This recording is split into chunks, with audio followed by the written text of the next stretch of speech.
First up, we have Shivali, a Bay Area rising high school senior passionate about equity in computer science education and bridging the gender gap in tech.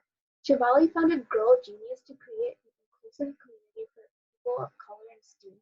Non-binary and trans inclusive are given a voice and to empower the next generation. Sorry to interrupt you, Ridija, but can you speak up a little bit more? Oh, okay, 1 second. Sorry. Can you still hear me better? Yeah. I was speaking to the mic, Ridija. Okay, the mic is on the side. 1 second. Is better? Yeah, okay. I'm just gonna start again. So first up we have Shivali, a Bay Area rising high school senior passionate about equity in computer science education and bridging the gender gap in tech. Shivali founded Girl Genius to create an inclusive community where people of color and STEAM, non-binary and trans inclusive, are given a voice to empower the next generation of female leaders. Since 2018, Girl Genius has impacted over 4,000 girls worldwide through their social media, Slack, and virtual events, and has over 150 contributors. Okay. Next, we have Sam Duong. Sam Duong designs and manufactures high-performing robots for competition.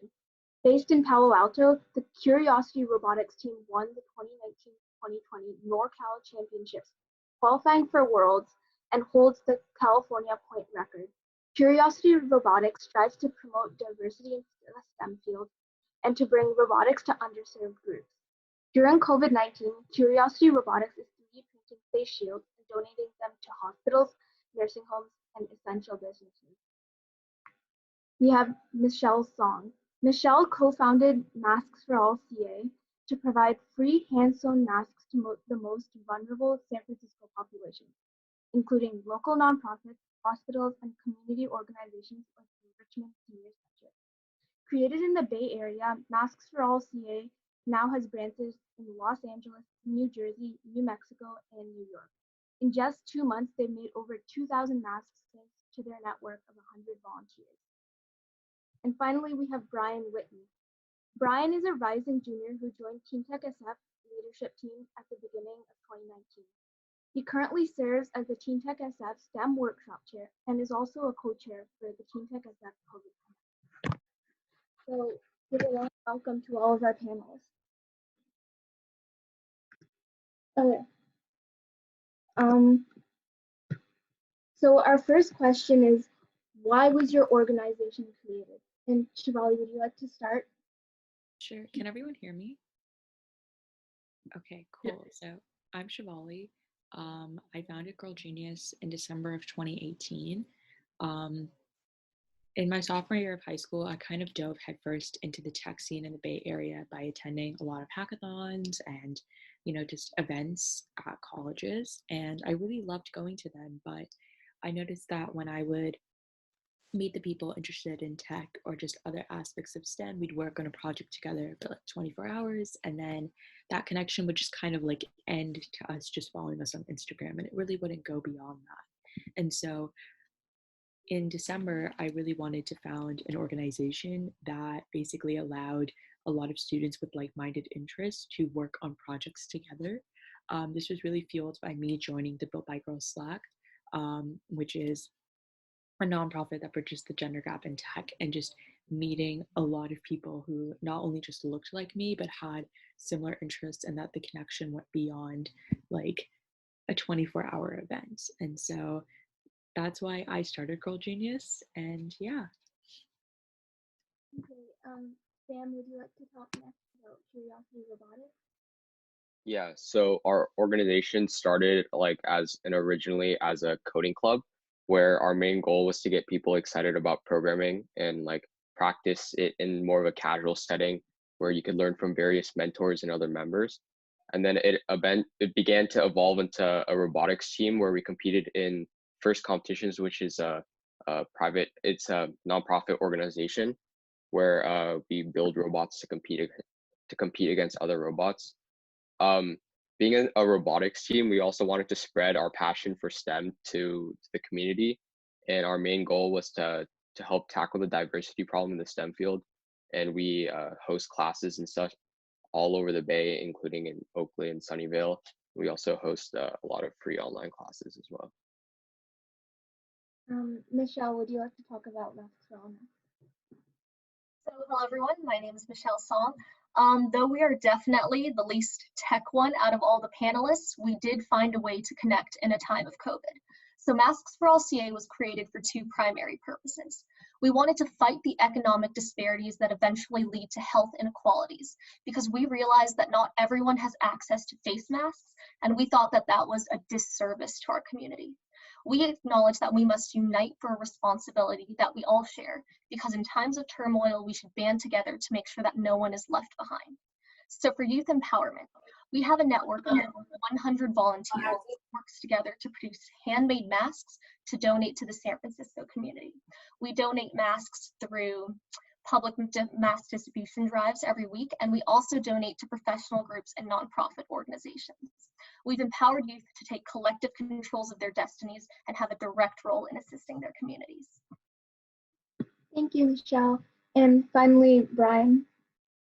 Yeah, so I didn't found TeenTechSF myself, as I'm a rising junior in high school, but our founder, the founder of TeenTechSF, created this because he went to a high school tech club in his sophomore year of high school. He noticed that there wasn't, the room was empty. And so from there, he realized that he wanted to create something that wouldn't just serve his school, but could also reach to others around San Francisco, around the Bay Area, and really reach out to everyone to empower the next generation of tech entrepreneurs and innovators. And so that's how TeenTechSF began. Okay, thank you, Brian. So our next question is, what can teens and younger children do to help your organization? And Shivali, would you like to start again? So in Girl Genius, we have a few different mediums. We recently just closed team applications for our summer magazine issue, but issue 5 applications, which is from September to mid-November, applications are open, and they're at bit.ly/girlgenius issue 5.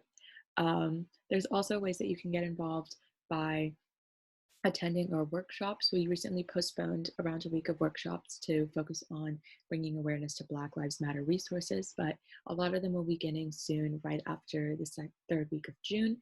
We're recently also going to be holding a conference on July 5th, that you can register for, with a bunch of really cool workshops and college panels and women in STEAM panels. And we also hold a lot of Instagram takeovers. We feature 3 women in STEAM per week, where you can basically interact with people who actually work in the workforce and college students pursuing STEM. So yeah. Thank you. Sam, again, would you like to talk now? Yeah, so specifically to our current face shield organization or initiative, for people that specifically have 3D printers or any like plastic material, that'd be greatly appreciated if that those could be donated to us.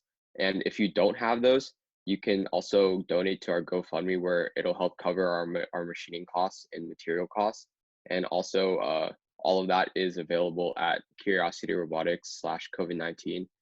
And another way is to spread that link, or you can, if you know anyone who is in need of face shields, then you can just refer them to us. Okay. Michelle. So they can help us in several ways. First and foremost, Masks for All CA is an organization that has a strong community first value. We're supported through donations and run by volunteers. So our supporters come in all forms, from donors, promoters, and our volunteers. You can help promote our organization on our Instagram, Facebook, and Twitter, so we can reach a wider audience to donate handmade masks to. All of those are under the tag Masks for All CA. And we also have 3 types of volunteers to help create our masks. We have cutting volunteers that cut our materials, sewing volunteers who use the cut materials to create handmade masks, and transportation volunteers who drop off and pick up materials and masks from our volunteers. All materials for our volunteers are provided, and excluding the transportation volunteers, volunteers never have to leave their homes. In the past, we've given volunteers stipends for their families who are having financial difficulties during the pandemic. And we have volunteers of all ages and backgrounds are welcoming to all. So if you're interested in volunteering, you can submit a form at masksforallca.org. Thank you. And Brian? Yeah, so you can get involved with TeenTechSF and support TeenTechSF by joining our leadership team. Even though we can't meet in person, we're still meeting online and Zoom conferences. And also, as Michelle said, for Masks for All, you can also help other people find out about TeenTechSF by sharing on social media. We have Facebook, Twitter, and Instagram. And also, there's an ability through this conference for everyone to donate, not just to us, but the proceeds that you give through this conference we split between us, TeenTechSF, Masks for All, and Kuriosity Robotics. So I highly recommend that if you're interested, join our leadership team and help to support us. Okay, so the next question is just for Brian. How do you think that our world will change due to COVID-19? Yeah, so our world has definitely changed a lot because obviously we cannot meet in person anymore. But however, I think it's amazing that we live in a world where we can still stay connected through conferences like this. We can still get together, talk to each other, create organizations to help people who are especially vulnerable during this time. And so I think, I think this is really a time where we're able to utilize tech resources and tech tools to get together and to help alleviate or solve a problem we see in front of us, even from our own homes. And I think that's really amazing. Okay. Thank you, Brian. So Michelle, how is your organization Masks for All CA helping support equity and inclusivity in the community? So we ensure that regardless of your background or financial ability, that you are provided with a handmade mask to protect the health of at-risk individuals. A virus does not discriminate, and neither should we. Everyone deserves to have protection in the times of this pandemic. We run weekly public mask distribution drives at a different location in San Francisco every week, and our chapters in Los Angeles, New Jersey, New Mexico, and New York do the same. We are committed to serving under-resourced communities, and because we understand that not everyone has the ability to physically attend our distributions, we also fulfill larger mask requests to nonprofit organizations and professional groups, while including the shipping costs. We cover everything. We want to make sure that regardless of your abilities, that you are covered in this time of the pandemic. Okay, thank you. Sam, how do you think that COVID-19 is going to shape the future of technology? I think it'll definitely allow for a lot more people to get involved in tech in general, because from what I've seen in the maker community so far, it's been really cool to see how everyone quickly jumped to find solutions to this COVID-19 problem. Okay, thank you. And finally, Shivali, what is one piece of advice you would give to someone who's trying to start their own youth organization today? So I recently did a workshop on how I started Girl Genius. If you're interested in getting the full 1 hour lecture, you can just DM us on Instagram. But in short, the biggest piece of advice I would give you is to carefully choose your team. I really talk a lot about this in the workshop, but you are as good as your team, truly. If there's even people who just don't believe in your mission or just doing it for apps, it can turn into something that really doesn't make any impact at all. And don't be discouraged if people don't necessarily want to join your team at first. It definitely takes time. But when you put in effort and time into the initiative, more people are going to want to reciprocate that. So it's definitely about coming up with a game plan and figuring out what do you want to do and what people you need in order to make that difference. Okay, thank you to all of our panelists. And now I'm going to turn it over to Daniel for the Q&A. Yeah, so thank you so much for all of the people attending. And one of the questions to Brian is, what are some of the requirements to join TeenTechSF's board? There aren't really, the only requirements are that you show up to 8 out of 10 of our monthly planning meetings. So typically we don't meet in July and December. And also that you actively be a student leader. So you attend the meetings and then you also help out at the workshops that we usually lead around the Bay Area or the workshops that we will be leading online. Sounds good. Okay. Another question is for Masks for All. Do you think life will ever go back to normal, or will we incorporate masks into our daily lives? Ooh, well, the word normal is very relative, first I have to point out, but I foresee at least for the next year or so, we will never truly feel the way that we did before the pandemic hit. And I say this for several reasons. Our economy was impacted. The way we handle social interaction was also changed. And in that sense, there's always going to be this insecure mindset of, when does this pandemic really end? You can't objectively set a date of, oh, I measured the pathogens in this air at this time, there is no more COVID-19, right? You can't say a definitive date for when this ends. There's definitely a time where the issue is mitigated, and in that sense, society will begin to go back to working, physically be presented, but I think masks will definitely have a place in our society and our community through 2021. Okay, cool. A question for Kuriosity Robotics. Because there are so many negative things that are happening right now, what is one positive thing this quarantine will bring us? As I said before, I think it's just the unity that everyone has come to try to solve like one like problem, but various different solutions, and how everyone's been able to just come together and work together for one cause. Last but not least, a question for Shivali. What were the barriers you faced when you were creating your organization? I'm sorry, could you repeat the question? Yeah, no problem. What were the barriers you faced while founding your organization? I would say the biggest barrier for me was that I couldn't really go about it like a regular organization, because the problem I was trying to solve was connectivity. And, you know, despite living in the Bay Area and like 40 minutes away from San Francisco, at my high school, there's only like 4 girls I know interested in tech.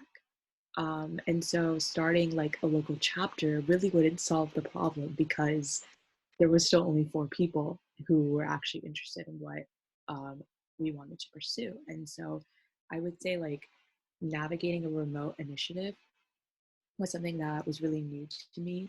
I'm definitely still learning how to like talk to 150 people with different time zones, and like understanding them and like keeping track of like assignments, because you don't see these people every day. And it's a lot harder to, you know, manage someone if you don't casually just see them in math class and be like, hey, remember to do this. And so I would say that's like one of the barriers that I faced, but it definitely takes time. And I think that, you know, if you just put your mind to it and you like see and give feedback from your members on like how to navigate this, especially since everyone's doing remote things during COVID, on like how to communicate, I think that it can turn out really well. Okay, sounds good.